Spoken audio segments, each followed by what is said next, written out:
followers, my name is Shasta Garcia and I'm the host of Shastas Journey. Today we take you guys out on location here in Calaveras County. We're going to be viewing the destruction of the Butte Fire with the volunteers with Samaritans Purse, which is an international disaster relief organization that is helping the people who have been affected by the Butte Fire during the recovering process with the helping hand in Jesus' name. So what is your name? My name is Stephen, and my wife Susan, and our sons Isaac and Elijah. This was our home. We're on your property right now with Samaritans Purse. Yes, going through 40 years of memories right now. So, and it's just the fire. It was just overwhelming, and you just don't know where to start. And this ministry has helped us to start. So, are you particularly a man of faith? That's what got me up here. And I think he's knocking at my door again. Yes. And how long have you been a resident here? Since 1978, we moved up here, and so we built our home ourselves, and it's a beautiful redwood inside and out. My wife had beautiful landscaping. You could see what's left of the rock work in that. A lot of good memories. Every item has a memory behind it because we've touched it, built it, or whatever. We were foster parents up here for 9 years. We adopted kids up here, and it was a home to many. As Samaritan Purse swifts through the ashes, they are able to find an example of this ring that we have here, which is a part of the process of the homeowners being able to move on a little bit easier. As we look at this part of your property over here, what was here before? So there was my home and my shop, and these guys have been here since about 8:30 this morning, moving the big pieces so that we could get down to hopefully some things intact here. And they have left, as you can see, a large pile of scrap. But it's memories. It's not just scrap and everything, but 40 years of of living, and so. But we've got a new start, and it started today. Have you guys been able to find any particular memory along your property with Samaritan's Purse? We have still found, some of the kids. They made some ceramic pieces. We've been able to find that. Something what they're looking for now is my wife's wedding ring. She wears her grandmother's, and she had hers in a cup in the china closet, which they're trying to find at this time. I know we just found a ring. Do you have any idea where that came from? It was one. I don't know. You'd have to ask my wife on that. But I know that's not our. We actually made our own rings. We cast them in gold, and that. So I know what those look like. Do you have yours? No, we didn't wear rings for a long time, so no, I didn't have that on. So what do you think of the Samaritan's Purse coming out here and being able to help you with the recovering process?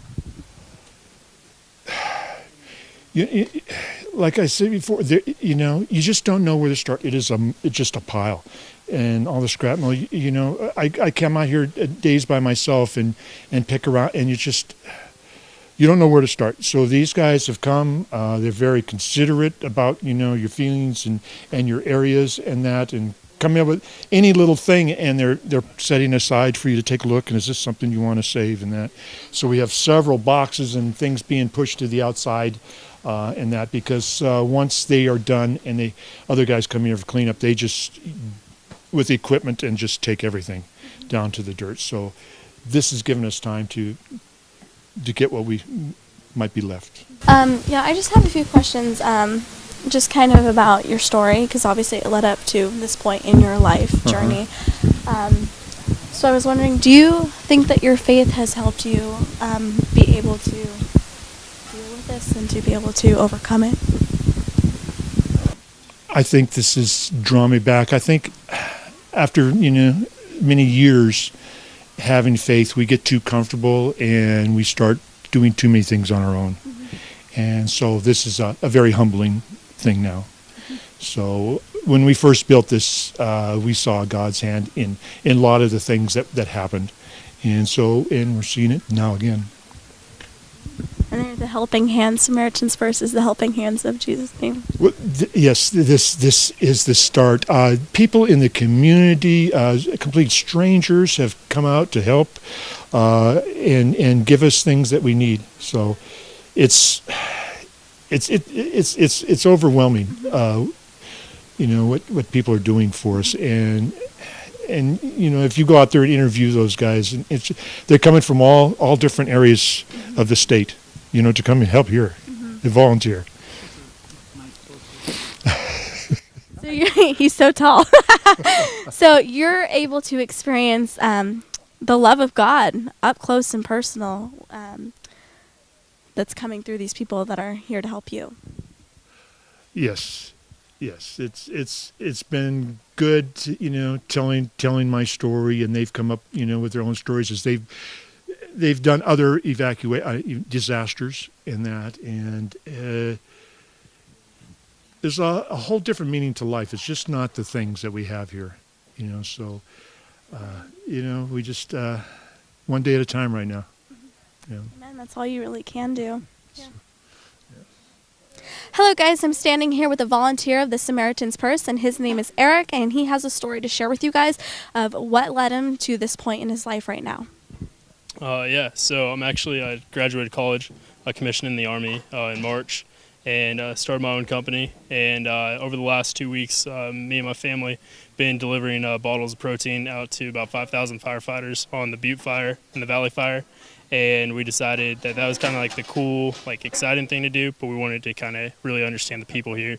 And we've been vacationing here my entire life, and it's kind of crazy to see the disaster side of it. And, I've been going through a lot of struggles in my Christian beliefs and stuff like that, and the last few weeks have really brought me back to God. And so this is kind of the culmination, showing me that God is in control of everything, and no matter what I've been through, that it's all about giving back to God. And no better way to do it than with your hands. So. How has God been using your faith and your hands to really impact the people who have been through this devastation since the Butte Fire?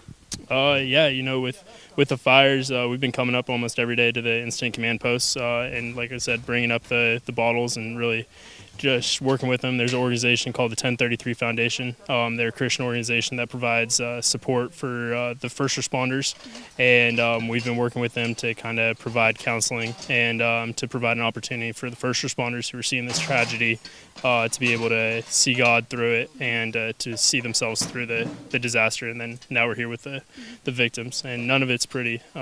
I wish that we weren't here. But I thank God that I'm able to be here, especially with my parents. My brother's deployed, but I know he'd be here too. So it really reaffirms my faith in God and my faith in Jesus Christ. I was going to ask you, I know that a lot of this is devastating, and a lot of times throughout our trials and tribulations, we are blessed through it because God is good all the time, no matter what the circumstance is. And so I wanted to know, how has God blessed you throughout this trial of you being a part of this and helping others? Yeah, actually, to be honest, it really it reminded me that I've had some things in my past. I lost my best friend to suicide. And after that, I kind of just turned away from God, and I had another couple bad things in my life, and it really made me realize I need to kind of turn to God. And I've actually, through all this, kind of hit a low point because it was just so much for me to deal with. I had some really low points over the last week, and now I was able to fellowship with a lot of good Christian people and realize my purpose in life is to serve Jesus first and foremost. Everything else is secondary.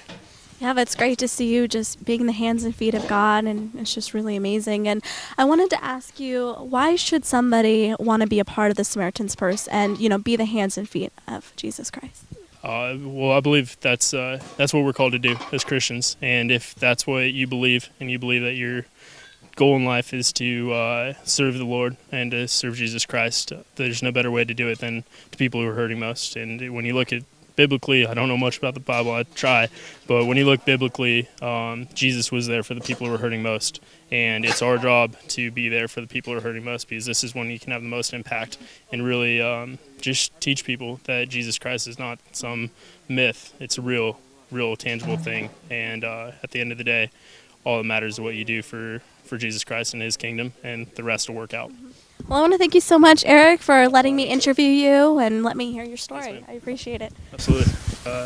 I told you my buddy Matt, like he died, and we had to do all the cleanup and everything. You know, me and my brother, and it really messed us up. And then like we had 3 more close family friends die, and all suicides. And so you know, it really like kind of messes with you. And being in the military, going to the sheriff's academy in November, Definitely. and being in the military and stuff like that. You know, you don't always see the things that you want to see. Hello guys, I'm standing here with Melissa here on the property, and she was actually a volunteer who underwent a orientation with Samaritans Purse, and she's volunteering her time for a few days, and I think that's just really admirable. And I wanted to know what made you want to go through that orientation process and to be where you are right now.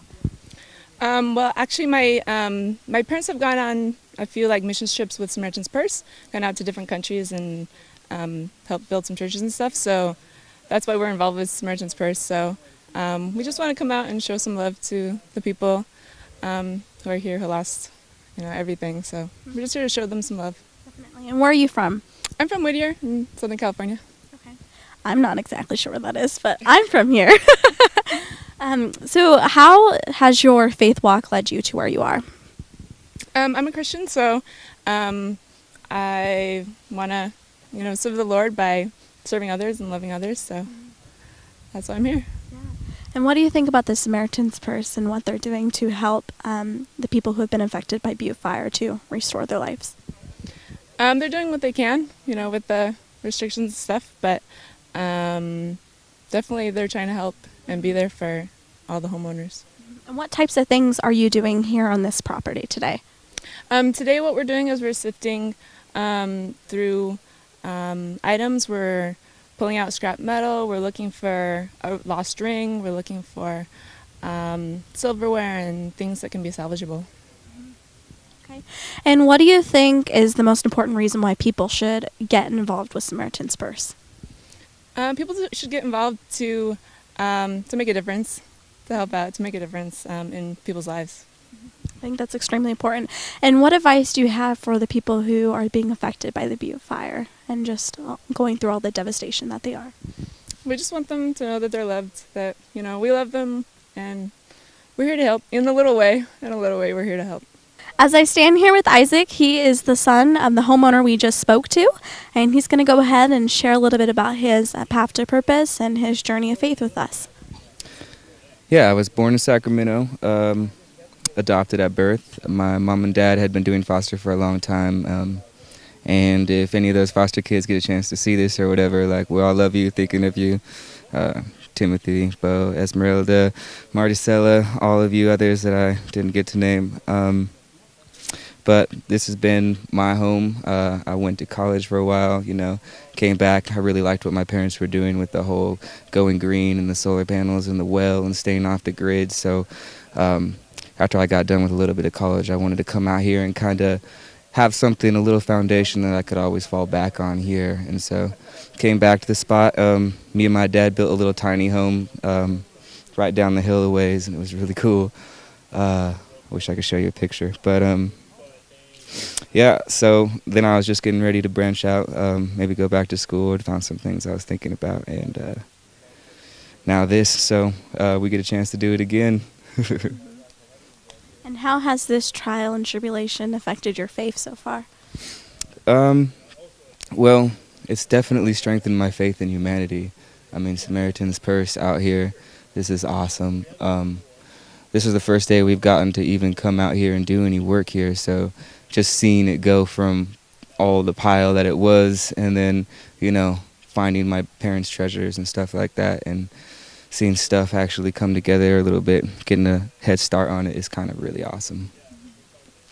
And is there anything that you want to tell people who are watching this and maybe they're not really sure where they are along their path to purpose or throughout their journey of faith so far? Yeah, if you're a victim of the fire, Samaritan's Purse are really awesome people who will talk through it with you, help you deal with the emotional stress, really help you get into the mess, get down there and start sifting for your valuables and everything that's important to you. Keep strong. I can already see places in the soil where little bits of green are starting to come up. There's life. It's coming back. I see wildlife out there. It's coming back. And, yeah, it's time to make it bigger and better. Mm-hmm. God is good, right? All the time. Exactly. All day, every day. Yep. So that's pretty much my story. Yeah, no, I mean, I encourage you to share it. It needs to be acknowledged, heard, and celebrated. So, yeah, well, thank you so much for talking with me. Thanks for coming out here. Yeah, that's awesome. Yeah. And we need to go ahead and meet this dog, too. I mean, it's just... Come here. Come here. Good girl. Hey, be seated. Come on, be seated. Nanya, where are you going? Be seated. Come on. And Sit what's down. her name? This is Nanya, like none your business. None your business. And how do you think she's dealing with it? She's got a little PTSD from from getting lost, but you know. Oh, she got likes it in the lost? shade. Yeah, actually, we dropped her out off at this house, and then they had a refugee family come stay with them, and we were running around doing errands, and one of the little kids ended up opening up the gate, and so she got out and was running along the freeway.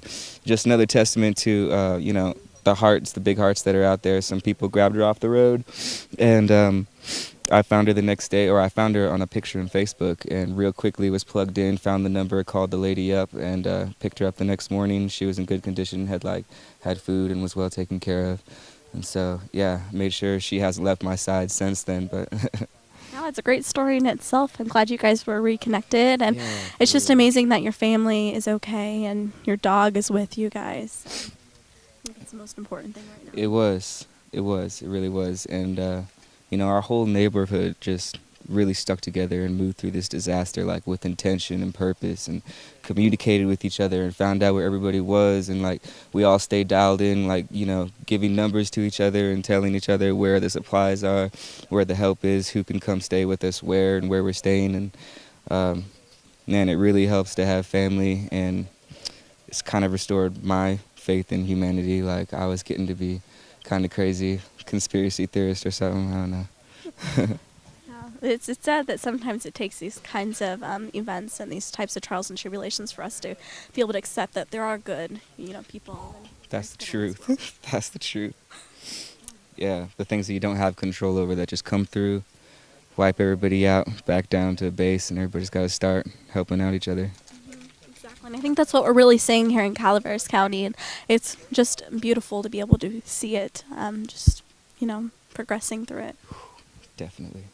Definitely. Thank you. Thank you. for being here. I mean, that's a part of it too, you guys coming out here and doing this.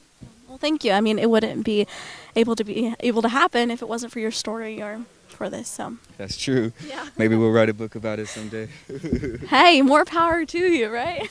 Exactly. Yeah, however God's gonna use this. I mean, he has his ways, unexpected ways. Yeah. I mean, you don't know what's gonna happen tomorrow, but True story. he's got some big plans for you. So. True story. Yeah, awesome. Okay. So what is your name? Hi, my name is Burdette Frizzy. Okay. And you just mentioned that you are a teacher, right? Yes, I'm a middle school teacher in Elk Grove, California. Okay. And I've been teaching for a long time. And our family has supported Samaritans Purse for a long time, and we've wanted to come out and be the hands and feet and to help people in disasters, but it was always difficult to get away because of my job and my family. But sadly now the disaster struck it close to home, and so now we were able to come out as a family. I know you, your son, and your husband, right? Yes, and our older son couldn't be here because he's deployed right now, so he would have been here too. So you guys are from here? We're about an hour away from a little town called Elk Grove. Okay. I'm very aware of what that is. You know where Elk Grove is? Yeah. Oh, okay. So tell me a little bit about your walk with God. For me, one of the most important things that you can do is to always be the hands and feet and to look for ways to serve people and help people. And so this is something that I desperately want to do always. And now you're able to do it. God is fulfilling that.